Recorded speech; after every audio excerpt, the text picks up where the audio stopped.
Let's talk about principal fibers of periodontal ligament.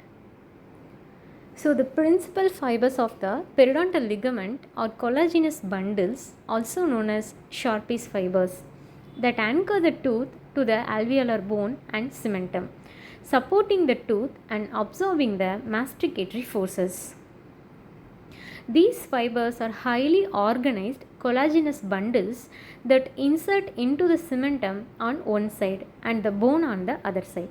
So this is the tooth and this is the alveolar bone that surround the root portion of the tooth, and the blue marking shows the fibers that is attaches one side to the cementum and other side to the alveolar bone. So this is the principal fibers of the periodontal ligament. So what are the types of principal periodontal fibers? There are 6 types: alveolar crest fibers, horizontal fibers, oblique fibers, apical fibers, interradicular fibers, transeptal fibers. Let's see each on detail. So the first fiber is alveolar crest fibers. So what are the location? Extend from the cementum just below the CEJ to the alveolar crest. Here the CEJ is cemento-enamel junction. So what is the function? It prevents the tooth from extrusion and lateral movement. This is important. Which fiber is preventing the tooth from extrusion? Is alveolar crest fiber. Next, moving on to horizontal fibers. What is the location? So it is runs horizontally from the cementum to the alveolar bone. So the blue marking shows horizontal fiber. What is the function? It resists horizontal forces applied to the tooth. Next, moving on to the third fiber is oblique fiber. The location: extended from the cementum in oblique direction to insert into the alveolar bone coronally.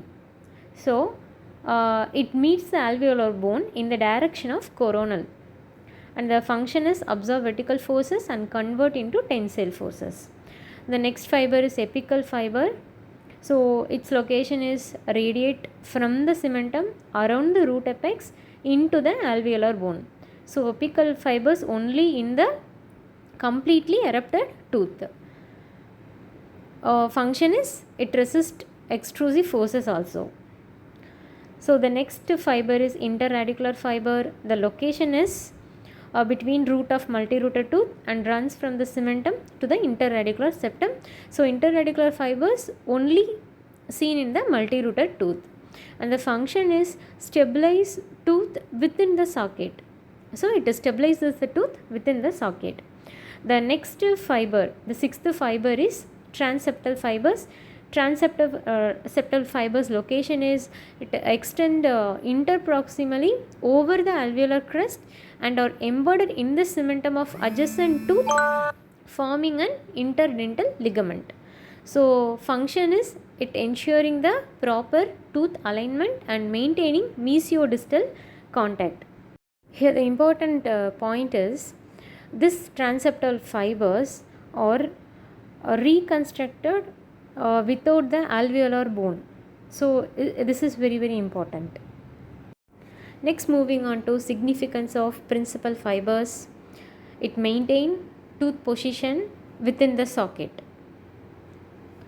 The second point is absorb and distribute the occlusal forces.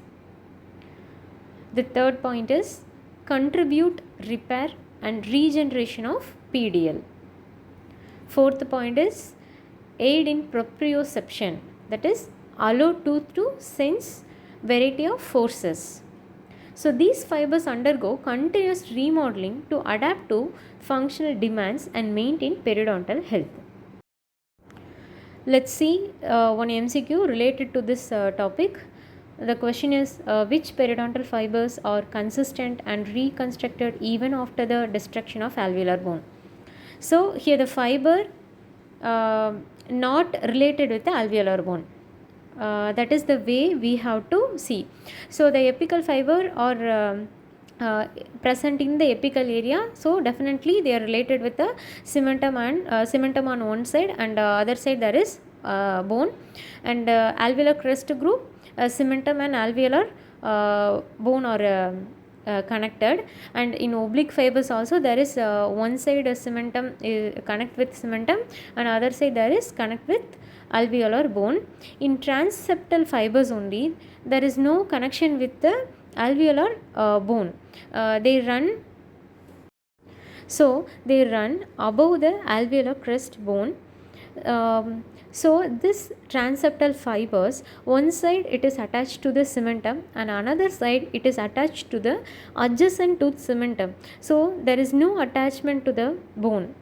So they are consistent and reconstructed even after the destruction of the alveolar bone. So the answer here is option D, transeptal fibers. They reconstructed even after the destruction of the alveolar bone.